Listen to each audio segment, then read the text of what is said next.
On January 27, 1973, the Paris Peace Accords were signed, which officially ended direct U.S. military involvement in the Vietnam War and established a ceasefire between North and South Vietnam. However, it would fail to create a lasting peace. The agreement mandated the withdrawal of U.S. troops, the release of POWs, and maintained the division of North and South Vietnam, although it would be violated almost immediately by both Vietnams. In late 1973, the Communists issued Resolution 21, which called for strategic raids against South Vietnam to gain territory and to gauge the reaction of Thieu and the American government. This started between March and November of 1974, when the North Vietnamese attacked Quang Duc Province and Bien Ho, and the U.S. failed to respond to the Communist violation, and the South Vietnamese lost a lot of supplies in the fighting. The anti-communist Thieu also expressed his stance on the ceasefire by publicly proclaiming the four no's, which were no to negotiations with the communists, no communist political activities in the demilitarized zone, no coalition government, and no surrender of territory to the North Vietnamese. You see, Thieu had believed that the American promised to reintroduce air power against the North Vietnamese if they made any serious violations of the agreement, and he and his government also assumed that the United States aid would continue to be forthcoming at previous levels. After two clashes that left 55 South Vietnamese soldiers dead, President Thieu announced on January 4, 1974, that the war had restarted and that the Paris Peace Accord was no longer in effect, and there were over 25,000 South Vietnamese casualties during the ceasefire period. President Nixon had secretly promised Thieu that he would use air power to support the South Vietnamese government should it be necessary, and during his confirmation hearings in June 1973, Secretary of Defense James Schlesinger was sharply criticized by some senators after he stated that he would recommend the resumption of the U.S. bombing of North Vietnam should North Vietnam launch a major offensive against the South. But by August of 1973, 95% of American troops and their allies had left Vietnam, as well as Cambodia and Laos, under the Case Church Amendment. This amendment, which was approved by Congress in June of 1973, prohibited further U.S. military activities in Vietnam, Laos, and Cambodia unless the president secured congressional approval in advance, which wouldn't be happening. However, during this time, President Nixon was being driven out of office due to the Watergate scandal, which led to his resignation in 1974. And in 1973, U.S. funding was slashed to $965 million, which was a sharp reduction of more than 50%. While South Vietnam still fought effectively in 1973 and 74, these sharp cuts of U.S. critical aid crippled Saigon's economic and military power, reducing the morale of its troops. The aid cuts also meant that an artillery piece could only fire 4 rounds a day, and each soldier had only 85 bullets per month.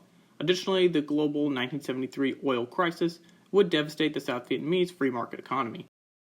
After the Communists launched a major offensive of Pho Long in mid-December 1974, the United States did not directly help South Vietnam, and the province was finally captured in January of 1975, which created confidence among the North Vietnamese that the United States would not intervene, and they began to plan the takeover of South Vietnam for 1976.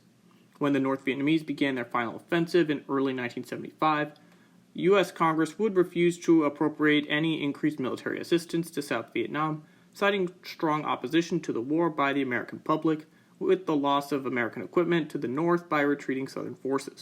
After the defeat at Bong Mi Thuot in March 1975, Thieu ordered his army to abandon the Central Highlands, but the retreat turned into a disaster and chaos. Realizing that the opportunity was ripe, North Vietnamese would decide to accelerate the deadline and take over South Vietnam, instead being 1976 to 1975, where the North demanded that Thieu resign as a precondition for peace, which he did, and he would blame the Ford administration's betrayal of South Vietnam. The Vietnam War ended when South Vietnamese President Duong Van Minh, who was a left-wing neutralist, took power on April 28th by congressional designation and surrendered to the North Vietnamese on the radio 2 days later.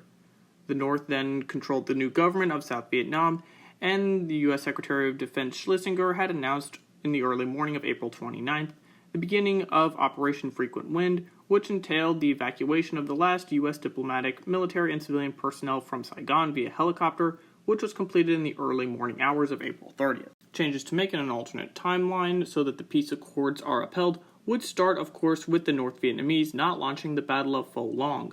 The North Vietnamese campaign would prove to be a major success because the fall of the province showed that the involvement of the United States in Vietnam was truly over, especially with Congress repeatedly voting against additional aid for South Vietnam. And militarily, the victory would also enable the North Vietnamese to expand their logistical routes from the Central Highlands to the Mekong Delta, which placed enormous pressure on the South Vietnamese military, and without that battle, the NVA would probably still be probing South Vietnam. Changes to make for the United States to keep the Paris Peace Accords upheld would be if Congress didn't sharply decrease aid to the South Vietnamese, and like I mentioned earlier, U.S. funding was slashed by more than 50%, and these cuts meant that artillery and ammo were very limited. Additionally, due to the lack of fuel and spare parts, Air Force transport operations shrank for the South Vietnamese by up to 70%.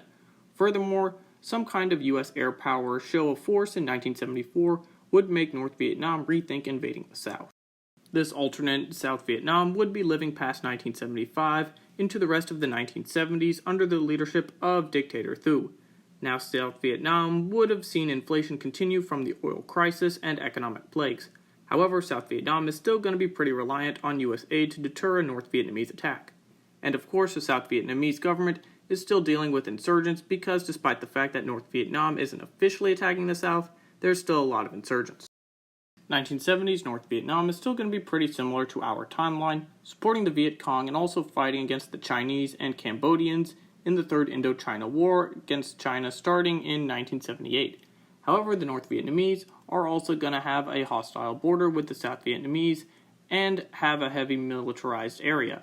Now, the North Vietnamese are also aided by the Soviet bloc during the Sino-Soviet split, so despite having enemies everywhere, North Vietnam is still almost the same as in our timeline, however just even more militarized on all sides. Now, not only did North Vietnam conquer South Vietnam, but the communists were also victorious in Cambodia when the Khmer Rouge captured Phnom Penh on April 17th, as were the communist Pathet Lao in Laos successfully taking power peacefully in Laos on December 2nd. Like Saigon, U.S. civilian and military personnel were evacuated from Phnom Penh, and U.S. diplomatic presence in Vietnam, as well as all throughout Cambodia, was significantly downgraded, and the number of remaining U.S. personnel was severely reduced. Cambodia in this alternate timeline will see the Cambodian Civil War continue as the Khmer Republic limps on against the Khmer Rouge. This means that for the time being, Phnom Penh will remain free for a little while longer, and any timeline where Pol Pot gets even a few less weeks in power is a good one, as the Cambodian genocide won't be as long as it was in our timeline. However, even in this alternate timeline, I tragically feel like the Khmer Rouge would eventually come to control Cambodia in the mid to late 1970s. Regarding Laos and the Laotian Civil War, I feel like things are going to be pretty similar to the situation in Cambodia, but with an even further delay as in our timeline, as Laos wouldn't fall to the Pathet Lao communists until about 8 months after Saigon and Phnom Penh fell in our timeline.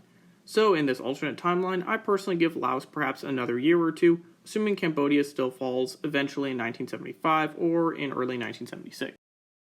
But how would all of this affect the 1976 U.S. presidential election? Well, Saigon hasn't fallen, so President Ford isn't going to be taking hits for that. However, the U.S. in this timeline is still sending hundreds of millions of dollars worth of equipment and supplies to South Vietnam to deter a North Vietnamese all-out attack. With that, it's hard to say how Americans would vote differently in 1976, as Jimmy Carter would definitely be advocating for a sharp decrease in aid to South Vietnam, as it's run by a dictator, and he would claim it's a drain on U.S. resources. Now, if Ford wins in this timeline, it's status quo regarding Vietnam for now, but if Carter won, things would see the North Vietnamese definitely prepare for an invasion of the South earlier. The 1970s in Southeast Asia is also gonna be pretty dependent on how the 1976 election goes. You see, the North Vietnamese in this timeline had tested President Ford as one condition was that he responded with limited air intervention. Now we know in our timeline that Saigon fell under the Ford administration, which didn't respond to the North Vietnamese attack. Considering that, if Ford won in 1976, the North Vietnamese would be conducting more probing attacks on South Vietnam still, with larger forces where Ford intervenes less and less until Saigon would eventually fall under his second term in the late 1970s and give whatever Democrat candidate to the U.S. 1980 presidential election.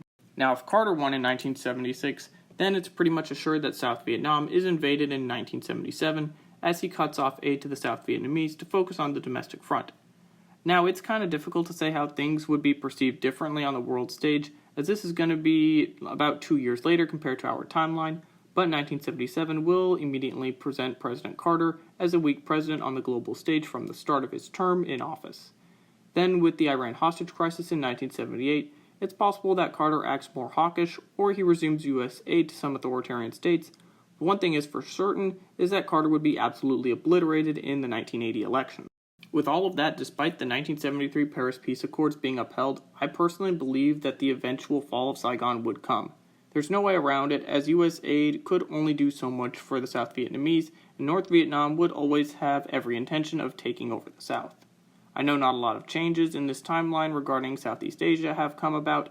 However, if Ford won the 1976 U.S. election, things would definitely be very different for the rest of the world. Now, all of that is just one possible scenario. What do you think would have happened had the 1973 Paris Peace Accords been upheld? Let me know in the comments, and thank you for watching.